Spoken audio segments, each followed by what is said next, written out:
Assalamu alaikum, bhajis and bhais. Today we are making a quick and simple Saviayan Kheer, or as the Americans call it, noodles with milk. So let's get on to the ingredients.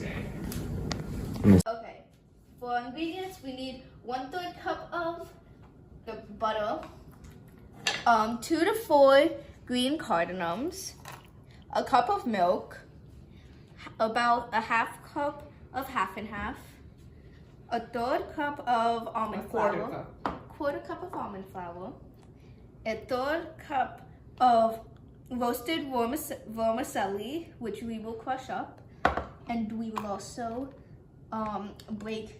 take off the skin, and Peel. I think that's the word. and then sugar as needed for your taste. Right. Okay, so you're gonna start off by crushing up the roasted vermicelli. So it's in small pieces. They like to fly out, so it's best to kind of put your hands in there and watch for the fly outs. You can do it in a bigger bowl so it stays all inside and not have a chance to get out. So yeah, so you're gonna just get them to be about 1 centimeter size, small pieces.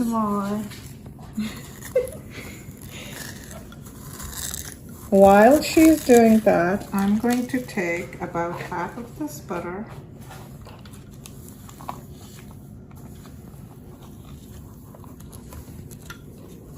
and we're gonna melt it in our pot that we're gonna cook in on medium heat.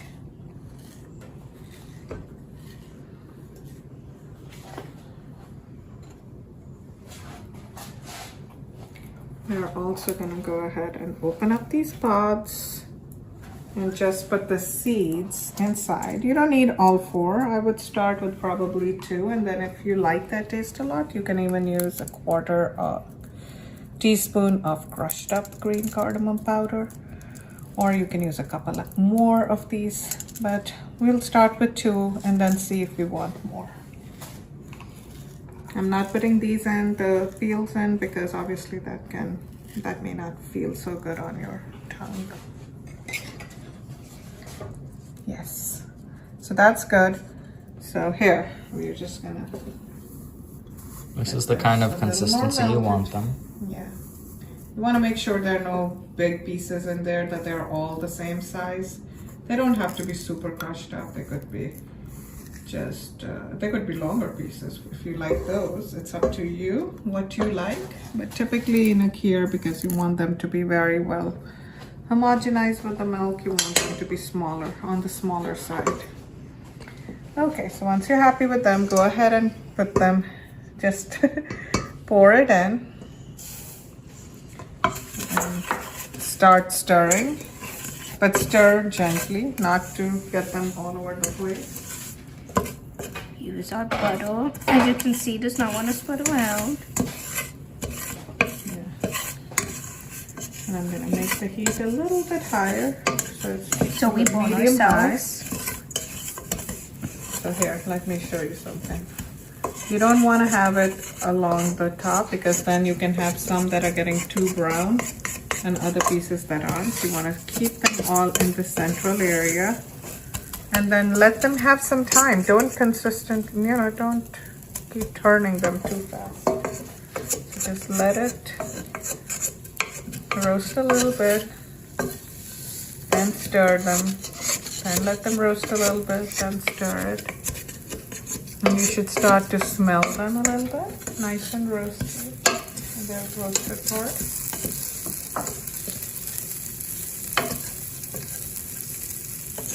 Let it hang out for 30 seconds, 45 seconds before you stir.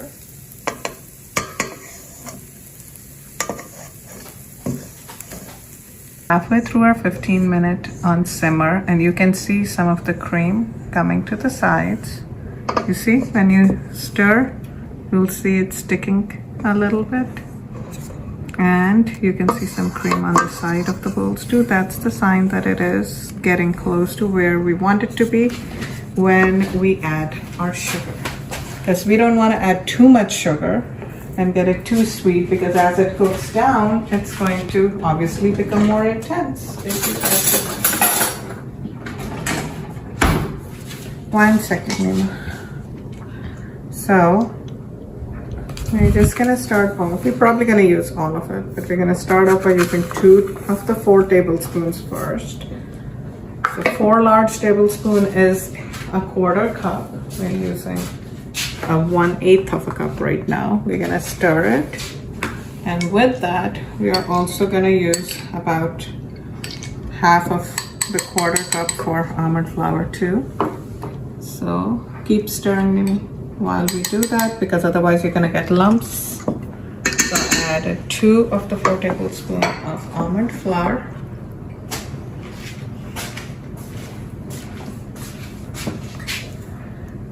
We're gonna stir it up. Let me see. 1 second. You just wanna make sure that there are no lumps. So you can kind of mix it up like this. Make sure there are no lumps.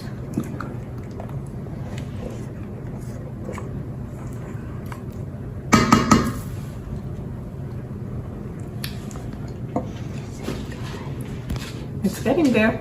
So now we're gonna continue to simmer it. You will need to probably add more sugar to it for sure, because this is very, very faint, but we just don't wanna overdo it if you are trying to watch your sugar. So now we'll continue to simmer. Another 7 minutes or so. Okay guys, so now we are done. And this is the type of... Yeah, this is exactly the consistency you want. You're right, but we have to check on the sugar. So you want to check and see how much, if it's sweet enough or if you need more. I can't taste. Yeah, we need the rest of it. So 1/4 cup of sugar is what you need, based on previous experience. So we'll just do that. And I've actually switched off my stove if it is electric. If it is gas, you can keep it to the lowest setting. If you have electric, since electric continues to heat for the next 5-10 minutes, you want to switch it off. Yeah, so 1 second, let me show you. See how there is all this koya or cream cooked down milk in there? That's the way you like it. And this is about, when you can see over here, it's almost like a custard, right? When you, if you put your finger through it, it leaves That's good. a line. Now if you want to make it more rich, you can put that rest of the butter in there.